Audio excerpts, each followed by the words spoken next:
কোথাও কাঁদে, মায়ের কাছে হাসে, মায়ের কাছেই কাঁদে। আর কার কাছে কাঁদে? বিশ্ব মাতা, জগৎ জননী, সবাইকে ভালো রাখুক, সবাইকার জননী। শক্তি চাইলেন? শক্তি চাই, কি চাইলাম? বুদ্ধি চাই, জ্ঞান চাই, শক্তি চাই, ভক্তি চাই, বাস। আর কি?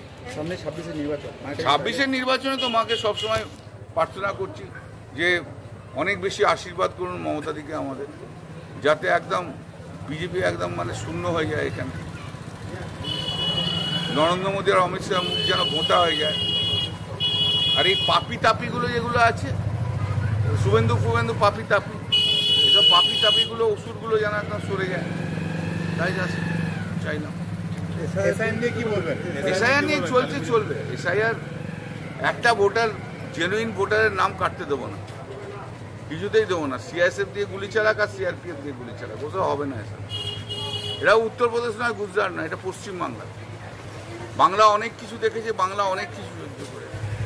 বাংলা 1947 সাল থেকে বাংলা দেখেছে, পার্টিশনের পর থেকে বাংলা দেখে আসছে। কজন আছে আমি তো জানি, খুব বড় একজন বিজেপির বড় নেতা, তার মাই তো পাকিস্তানি, 1960 সালে পাকিস্তান থেকে এসছে। খবর নেন, তার মাই পাকিস্তানি। তার কাছে কাগজ চান, তাহলে তার মাকে বার করতে হয়, পাকিস্তানের ছেলেটাকেও পাকিস্তানকে ওকেও বার করে দিতে হবে। বিজেপির বড় নেতা আছে।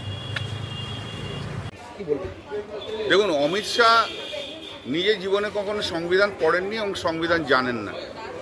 তাই সংবিধানের মধ্যে কারা আছে, সংবিধানের ঊর্ধ্বে কারা আছে, সংবিধানের নিম্নে কারা আছে, ও জানবে কি করে? Amit Shah has never read constitution and Amit Shah never understands constitution.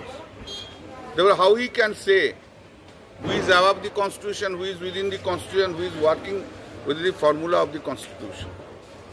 He doesn't know. He is one of the person who has destroyed the federalism in the country. কোনো জীবনে পড়েনি, সংবিধানে কি আছে না আছে সেটা সম্বন্ধে সংবিধানে ওর জানা নেই। তাই সংবিধানের মধ্যে কারা কাজ করছে, সংবিধানের বাইরে কারা কাজ করছে, ও কি করে জানবে? মমতা ব্যানার্জি সম্বন্ধে বলে গেছে যে, ও কি করে জানবে? ওর ব্যাকগ্রাউন্ড কি? গুজরাটের গুন্ডা, এই তো ওর ব্যাকগ্রাউন্ড। এই ব্যাকগ্রাউন্ডের বাইরে তো কিছু না, গুন্ডাইজম করে গুজরাটে ক্ষমতায় এসছে, এই তো ওর ক্ষমতা। তাই এখন ভারতবর্ষে হোম মিনিস্টার সব জায়গায় গুন্ডাইজম চালাচ্ছে, গুন্ডাইজমের বাইরেও কিছু জানে না। ভারতবর্ষের সংবিধানকে ভেঙে দিয়েছে, ভারতবর্ষের ফেডারেল স্ট্রাকচার ভেঙে দিয়েছে, ভারতবর্ষের ধর্মনিরপেক্ষতাকে ভেঙে দিয়েছে, সব কিছু করেছে। ঠিক আছে, বলো কিসের ওষুধ?